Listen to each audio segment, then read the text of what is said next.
The hospital room smelled of antiseptic and despair, but in that sterile haze, his hand found mine, warm and trembling. "We don't have much time," Julian whispered, his voice barely above the beep of the heart monitor. I froze, my world collapsing into the space between his words and the truth they carried. San Francisco's fog clung to the streets like a jealous lover, wrapping the city in a damp embrace. Elias Navarro, a 24-year-old barista with dreams too big for my paycheck, was wiping down the counter at Brewed Awakening when Julian Carter walked in. He was 25, a freelance photographer with sharp cheekbones and eyes that seemed to carry the weight of 1,000 untold stories. His leather jacket was speckled with rain, and he ordered a black coffee with a half-smile that felt like a secret. "Rough day?" I asked, sliding the cup across the counter. His fingers brushed mine, and I swear the air crackled. "Rough life?" he said, but his grin softened the words. "You ever feel like you're running out of time to figure it all out?" I laughed, thinking he was joking. "Every damn day." But his gaze lingered, intense, like he was searching for something in me I didn't know I had. That was the start. Julian became a regular, his visits punctuating my monotonous shifts. We'd talk about my half-finished novel, his photos of forgotten places, the way the city felt alive at 3 a.m. He was black, raised in Oakland, with a laugh that could cut through the fog. I was Puerto Rican, born in the Mission District, always chasing a story I wasn't sure I'd ever tell. Our worlds collided in that cramped coffee shop, and I didn't realize how much I'd come to need him until he didn't show up one day. Weeks passed. No Julian. I told myself he'd moved on, maybe found a better coffee spot or left the city. But then, late one night, he stumbled into the shop, pale and unsteady, his camera bag slung over his shoulder like an anchor. "Elias," he said, voice raw, "I need to tell you something." He sat me down in the back, the shop empty except for the hum of the espresso machine. "I'm sick," he said. "Leukemia. Diagnosed a month ago." The words hit like a punch, stealing my breath. He was 25, same as me, but his eyes looked older now, haunted. "I didn't know how to tell you. I didn't want to drag you into this." "Drag me?" I snapped, anger masking my fear. "You think I'd just walk away?" He looked down, and I saw the fear he'd been hiding, not of dying, but of being alone. That night, we walked through the city, the fog swallowing our footsteps. He told me about the treatments, the hospital stays, the way time felt like it was slipping through his fingers. I listened, my heart breaking, but I didn't let go of his hand. Not once. Julian's apartment was a chaotic shrine to his art, photos pinned to every wall, capturing abandoned warehouses, neon-lit diners, and faces that told stories without words. We spent hours there, talking until dawn, his laughter a fleeting rebellion against the illness stealing him away. I'd sneak him out of the hospital on his better days, driving to Ocean Beach, where we'd sit on the sand and watch the waves crash. "This is what I want to remember," he'd say, his camera clicking as the sun dipped low. Not the needles or the machines. But the truth was heavy. Julian's treatments weren't working as well as the doctors hoped. He'd downplay it, cracking jokes about his bald era when chemo took his hair, but I saw the exhaustion in his eyes. I started spending nights at his place, sleeping on his couch, waking to the sound of his coughs or the soft scratch of his pencil sketching in the dark.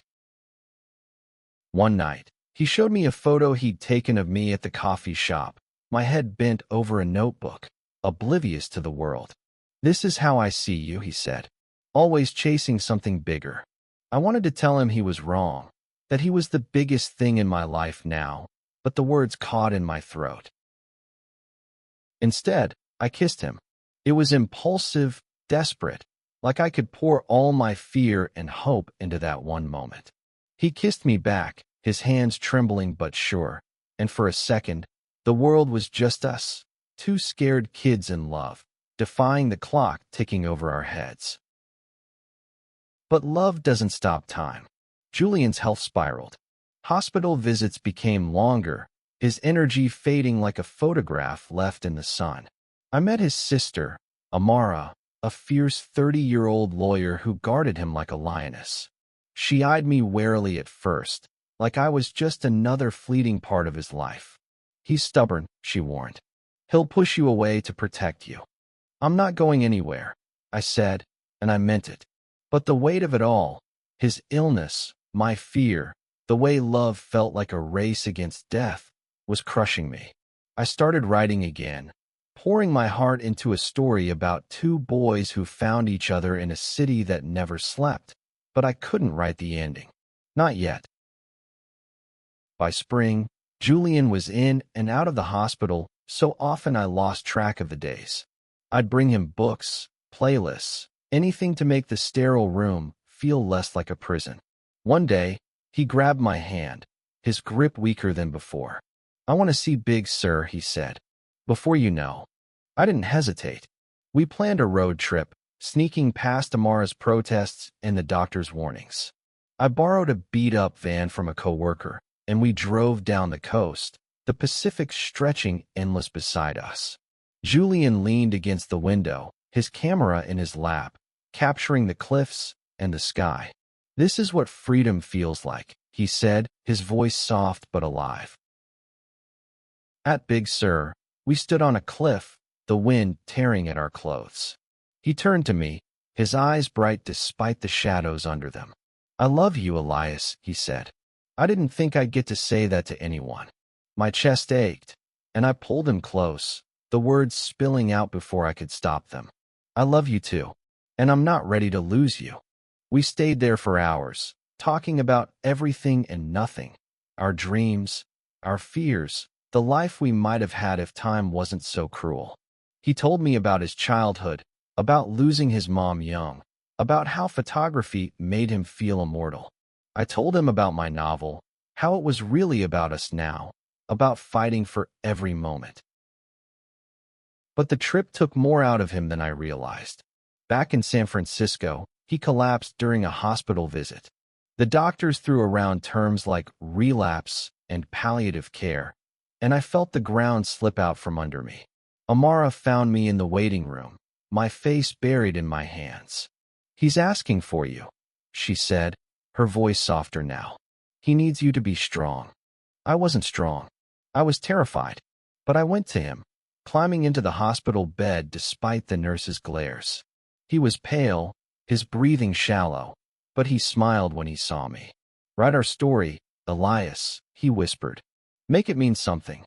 Julian's final weeks were a blur of hope and heartbreak. I stayed by his side, reading him chapters of my novel, each word a love letter to the boy who'd changed me. He'd listen, his eyes half closed, a smile tugging at his lips. "You're gonna be famous," he'd tease, his voice barely audible. One night, he woke me at 2 a.m., his hand cold in mine. "Take me to the roof," he said. I hesitated.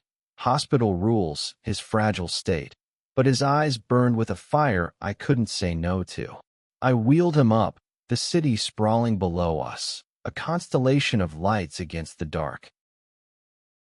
"We don't have much time," he said softly, looking at me, not the city. "But this is enough."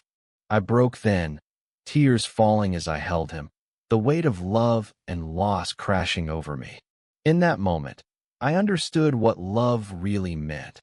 Not just the joy, but the courage to hold on, to fight, to let go when the time came. Julian passed 3 days later, surrounded by me, Amara, and the photos he'd loved. I finished the novel, publishing it under the title he'd whispered on that cliff in Big Sur, "We don't have much time." It wasn't just our story. It was a call to live fiercely, to love without fear, to find meaning in every fleeting second. I visit Ocean Beach now, where we used to sit, the waves still crashing like they did when he was here. I see him in the sunset, in the click of a camera, in the words I write. Love doesn't stop time, but it makes it infinite. And that's enough.